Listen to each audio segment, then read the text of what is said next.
अच्छा जी, सैटर्न जो है वो सेवंथ हाउस का। अब सैटर्न सेवंथ हाउस का ये भी लेट मैरिज को बताता है, मैच्योर पार्टनर को बताता है, उम्र में बड़े पार्टनर को बताता है, बिजनेस पार्टनर को उम्र में बड़ा करता है, सीरियस और बड़ी कमिटेड रिलेशनशिप और बड़ा ही वो जैसे कहते हैं ना कि स्ट्रॉन्ग उसको बताता है रिलेशनशिप्स को।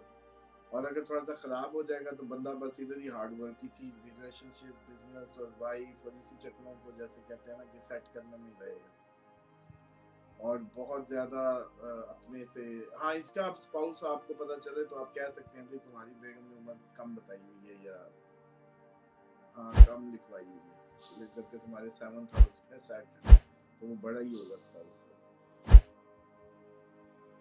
अच्छा जी, फ्रेंडली साइन में स्टेबल लास्टिंग देगा मैरिज, लेकिन डिले के साथ होगी बड़ी, यानी कि वो अब अमूमन देखें कि जिनकी हो जाए 18 साल की उम्र में शादी, वो ज्यादा इस मामले को लेके होते हैं, सोचते हैं कि चलो दूसरी कर लेंगे, नहीं समझ आई तो। अच्छा, जिसकी 25 में होगी उसके पास चांस कम हो जाएगा, तो जिसकी हुई 40 साल की उम्र में, वो तो एक ही हुई तो वो तो रिस्क नहीं लेने लगा, वो तो बस चुप करके जैसे कहते हैं कि जेल की तरह गुजारेगा वक्त। क्यों? क्योंकि अब वो एक तो डिलेड मैरिज है, दूसरा फिर उसको पता है कि भाई इसकी कद्र कीमत क्या है साथ की, मतलब रिलेशनशिप की, जो स्पाउस का या पार्टनर हाउस का या किसी का इमोशनल साथ है वो कितना इम्पोर्टेंट, मतलब इसके शादी की जो खुशी है वो कोई बहुत ज्यादा इसको जो है सेवंथ हाउस का सैटर्न जो है वो एक बस ठीक है, शादी होनी थी, शादी हो गई काइंड ऑफ, अच्छा बस ऐसी होती होगी, इसके लिए शादी ऐसी ही होती है।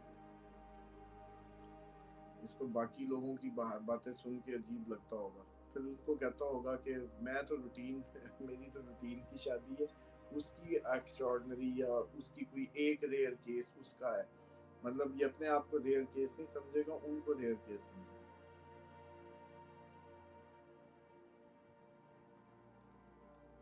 अच्छा जी, एट्थ हाउस का सैटर्न, ये अब शादी के बाद की जिंदगी, ये सातवां पार्टनरशिप का घर था, आठवां आफ्टर मैरिज लाइफ ससुराल, तो वहाँ ससुराल का सैटर्न, यहाँ जो है ससुराल को बड़ा सीरियस वो बनाता है, और ससुराल को हार्ड वर्किंग भी बनाता है, ससुराल को ऑड जॉब्स करने वाला भी बनाता है, ससुराल को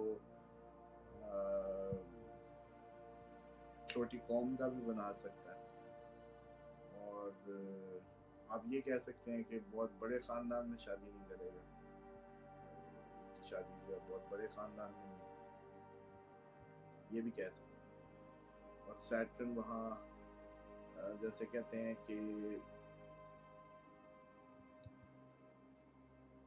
सैटर्न आठवें घर का आपकी एस्ट्रोलॉजी और जो जो अकलेट की तरफ जो कुछ भी आपका जैसे है ना, बस उसके लिए यहाँ बहुत जबरदस्त है।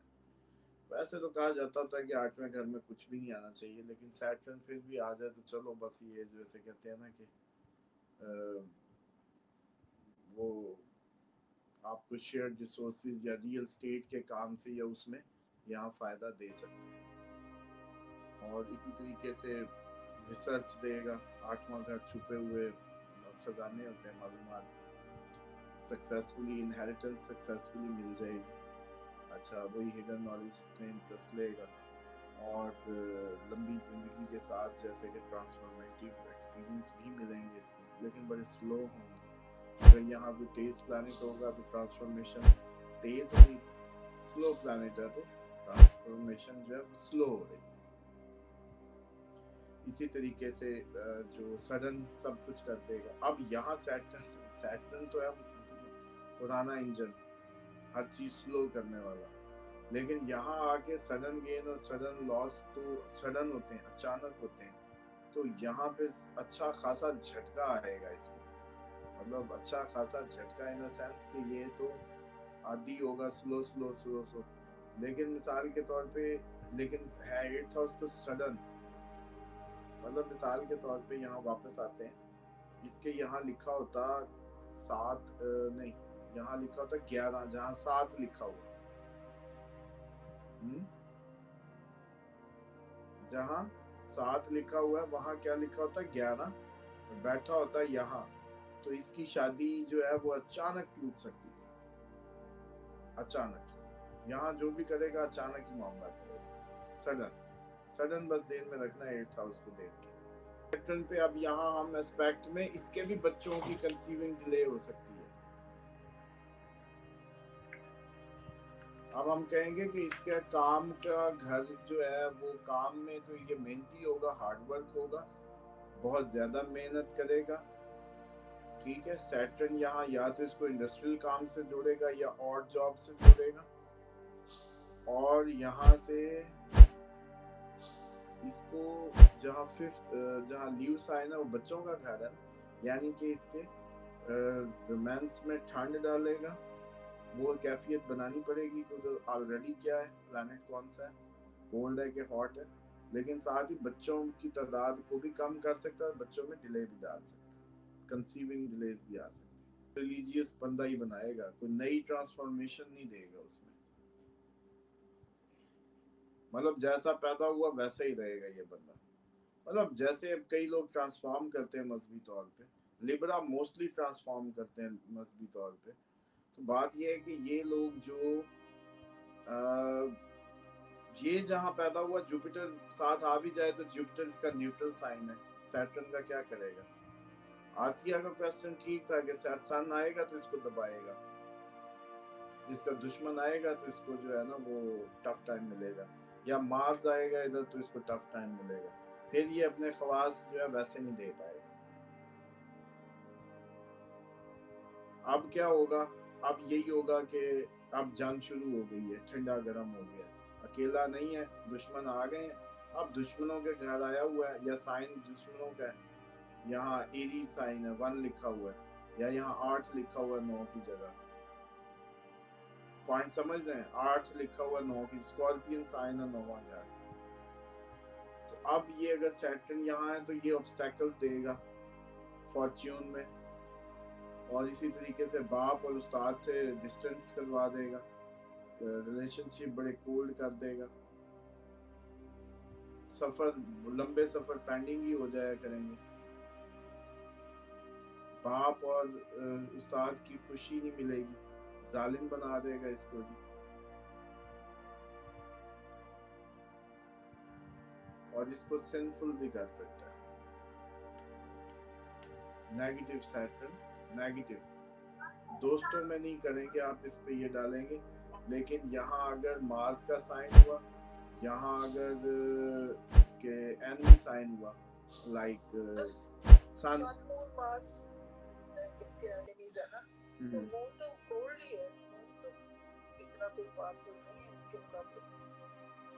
हाँ तो ये साइकोलॉजिकल इश्यूज तो फिर दे देगा इधर से, लेकिन जब मून को देखने सैटर्न के साथ बस चुप करके नफसियाती होने की तो मोर लगा देना उसमें, राइट। अच्छा जी, अब यहाँ से ये थर्ड एस्पेक्ट डालेगा 11वें पे, गेंस देगा उस्ताद से, बाप से, सीनियर लोगों से, यहाँ से गेन और उसका ताल्लुक बना रहा है ना, तो गेंस 9वें से जुड़ जाएंगे इसके, इन सारे मामला का कनेक्शन तीसरे घर को यहाँ से जोड़ देगा।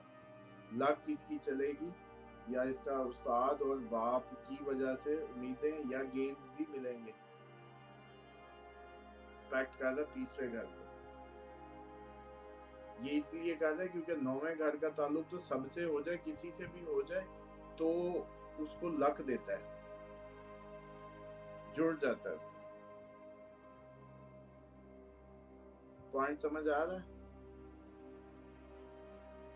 देखिए थर्ड हाउस की बात तो अभी क्या हमने करनी है, जब 9th सामने टॉपिक ही आया हुआ है, 9th का बंदा भी बैठा है, हम यही तो कह रहे हैं, अब आप बताएं, हम तो बता रहे हैं कि 9th का सैटर्न जो है वो उसको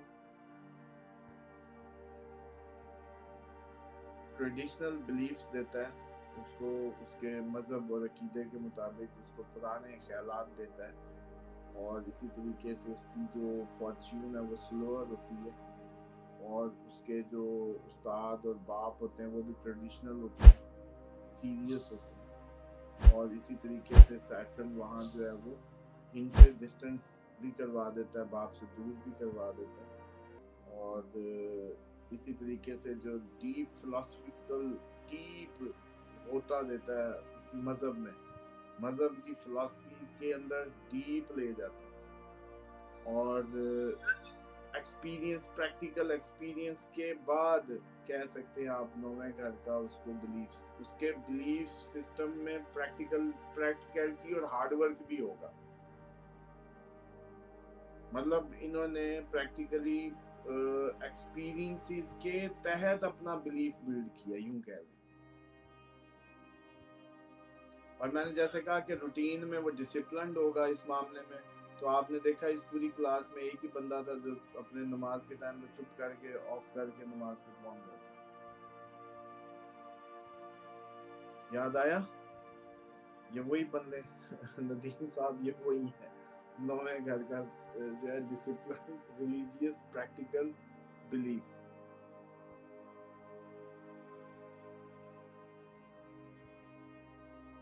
10वें घर का सैटर्न, 10वां घर इसका अपना घर है, अपनी डिग्री है, काम का घर है, पब्लिक इमेज का है, कैरियर का है। और यहाँ ये इसको बड़ी अच्छी डायरेक्शनल स्ट्रेंथ मिलती है, यहाँ ये बहुत अच्छा काम करता है, यहाँ ये इसको जैसे कहते हैं रेगुलरिटी देता है, कंसिस्टेंसी देता है, ये मैदान में जमा रहता है, हार्डवर्क करके आगे बढ़ता है। इसी तरीके से इसको जैसे कहते हैं कि फिर अथॉरिटी और रिस्पेक्ट वो मिलती है जो ये इसने मेहनत से कमाई होती है, शब रोज़ की मेहनत से। और highly successful stable career, friendly sign में एक्सीलेंट रेपुटेशन, लीडरशिप बड़ी ऑर्गेनाइजेशन में देगा।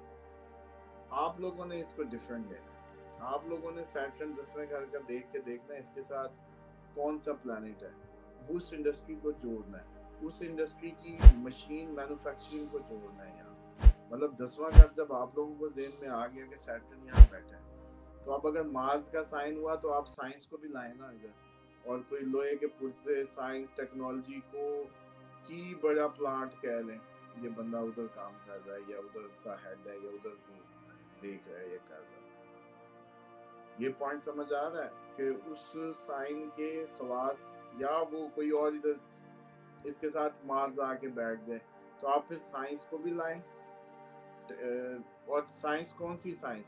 जर्नल साइंस नहीं, प्रैक्टिकल, मतलब सॉफ्टवेयर नहीं, सॉफ्टवेयर इंजीनियर, डॉक्टर नहीं, छुरी कांटे वाला डॉक्टर, और इसी तरीके से सर्जन। आई मीन तो जो भी मार्स के खवास हैं, साइंस, मेडिकल, जो जो उसको वो रूल करता है, उन या फौज, या कहीं ये फौज की उस इदारे में होगा, ये जो अब वो नहीं बड़ा फैक्ट्री जो असला बनाती है इस टाइप की कोई, सैटर्न मार्स इकट्ठा हो गया। मतलब आपने इंजीनियरिंग को जोड़ना है, फिर बड़ा कर देना है। सैटर्न बड़ी मशीनरी को बताता है, बड़ी फैक्ट्री को बताता है, लेकिन साथ ही ये भी कह सकते हैं कि यार तुम हो सकता है ऑड जॉब करो पहले, कभी कभी छोटी जॉब्स भी करो तुम, फिर छोटी जॉब से फिर बड़ी जॉब्स करो तुम। 10वें घर का सैटर्न आपको मलिक रियाज वाला स्टेटस देगा, छोटी छोटी ऑड से नीचे से उठा के ऊपर जाके वो करेगा। ये बंदा 10वें घर वाला छोटी जॉब्स भी करेगा, ऑड जॉब्स भी करेगा। मिसाल के तौर पे बाद में मुल्क था तो ऑड जॉब कर रहा था ये 10वें घर का, बाद में इधर आके मिनिस्टर बना हुआ था या व्हाटएवर, फैक्ट्री लगा ली या जो भी, वो कहानियां जो ओवरसीज की। तो 10वें घर का एक कंसिस्टेंट मेहनत करवाता है और ये बंदा करता है। टॉरस के क्या है, जमनाई के क्या है, वो आगे जैसे ही इसके कम्बिनेशंस आएंगे तो उसमें बना बना के आप लोग फिर उसको कैरियर उसके निकालेंगे। अच्छा जी, 10वें घर का सैटर्न जो है वो अमीर बनाता है, फेमस बनाता है और उसको सक्सेस देता है उसके प्रोफेशन में और बादशाहों के करीब रखता है उसको, और वो हमेशा खुश रहता है जो 10वें घर में अपने ही घर में। अब इसको सीरियस कर लें, वो अब खिचड़ी पका लें, वहाँ पॉजिटिव साइन है या नेगेटिव वो अलहदा से बात है।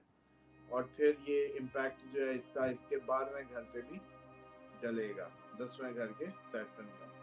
लेकिन 10वें घर का सैटर्न खुद क्या करेगा?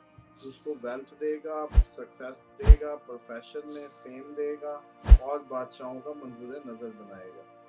11वें घर का सैटर्न गेन्स, फ्रेंड्स, डिजायर्स, बड़े बहन भाइयों का घर है। हाँ, अब ये इसको वो फ्रोजन लेग भी दे सकता है। ये पिंडली आ गई है, ये 11वां घर। हाँ, ये 10वें घर का घुटना था। ये घुटना था। सैटर्न का ठंडा प्लैनेट उसको घुटनों का मसला भी दे सकता है अगर मैल्फिक हुआ तो। ये ध्यान में रखिए। तो गेंस के घर में आया। अब गेंस जो है वो फाइनेंशियल गेंस में कंसिस्टेंसी लाएगा। मतलब इधर जब 11वें घर पे होगा तो टिका के उसको गेंस देता रहेगा, मुसलसल मुसलसल कंसिस्टेंट कर देगा उसके फाइनेंशियल गेंस को। और उसको लॉन्ग टर्म बड़े बिजनेस प्लान्स के जरिए, बड़ी लॉन्ग टर्म इन्वेस्टमेंट्स के जरिए गेंस मिलेंगे। डेली की दिहाड़ी टाइप नहीं होगा मामला, बड़ा लॉन्ग चलेगा उसका। और उसको पुराने दोस्त और रिलायबल दोस्त देगा, मैच्योर दोस्त देगा, टिकवे दोस्त देगा। इसी तरीके से जैसे कहते हैं कि बड़ा प्रैक्टिकल होगा अपनी एम्बिशंस को लेके। फ्रेंडली साइन में ये क्या करेगा, स्टेबल गेन्स देगा, लॉन्ग टर्म डिजायर्स, ठीक है जी, पावरफुल और सपोर्टिव ओल्डर फ्रेंड्स देगा। ओल्डर भी कह सकते हैं और ये भी कह सकते हैं कि अपनी उम्र से बड़े ग्रुप्स में बैठेगा, यानी कि ये क्लास का छोटा बच्चा होगा, इसके क्लास में इर्द गिर्द वाले इससे बड़े होंगे, यूं कह रहे हैं। या जिधर जाएगा काम पे या कहीं भी, वहाँ जो इसका सर्कल होगा जिसमें बैठेगा वो इसके एज में इससे बड़े होंगे। ये बूढ़ों में घूमे फिरेगा, यूं कह रहे हैं।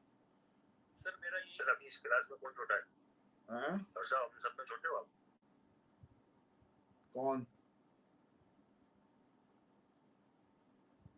12 होने ने तो आज अभी 10:30 में, उम्मीद बड़ी है कि आज मार्च कवर हो जाएगा, कल का घाटा पूरा हो जाएगा।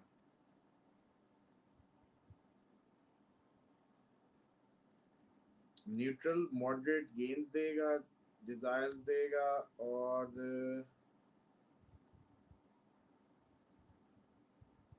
डिफिकल्ट इन गेनिंग वेल्थ देगा अगर एनमी साइन में हुआ, और ख्वाहिशात को मुश्किल से पूरा होने देगा, और दोस्तों में कभी खुशी कभी गम ले आएगा अगर एनमी साइन हुआ तो।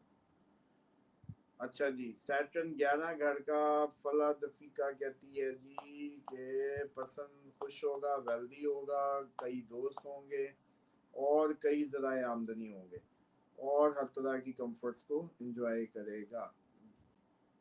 अपने ही घर है ना उसका 10वां और 11वां, लेकिन हमने तो फिर साइन को देखना होगा कि कितना देगा और कितना नहीं।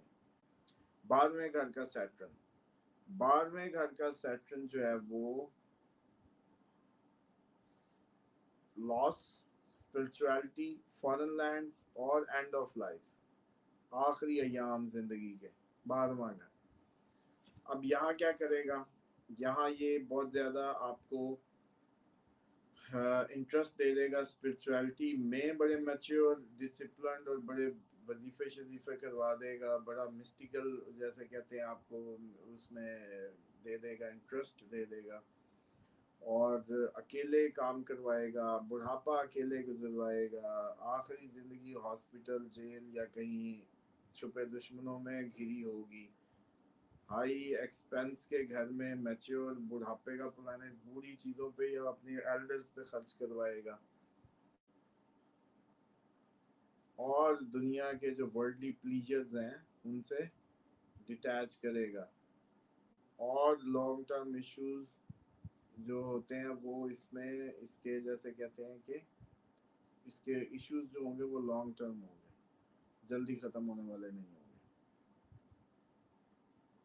गेन्स फ्रॉम फॉरेन लैंड लेकिन डिलेज के बाद। कौन है ये? 12वें घर का शनि। स्पिरिचुअलिटी में मजीद डीप फिलोसफिकल डाइव दे देगा, डिसिप्लिन्ड अप्रोच दे देगा, एबिलिटी देगा, यहाँ भी अच्छा हिडन एनिमीज को काबू करने में बड़ा, वो जैसे छठे में ये तगड़ा था, 12वें में भी छुपा, छठा खुला दुश्मन होता है, 12वां छुपा दुश्मन होता है। ये सबको याद है? अंगूठे ऊपर करें, ओ सॉरी थंब अप करें। न्यूट्रल जो न्यूट्रल जो रिजल्ट्स होंगे वो ये है कि न्यूट्रल में एक्सपेंस को पुरानी चीजों पे ये पुरानी चीजें खरीद रहा होगा, खर्चे कराएंगे, यानी कि ये नई चीज नहीं खरीदेगा, यूं समझे, इसका खर्चा पुरानी चीजों पे होगा।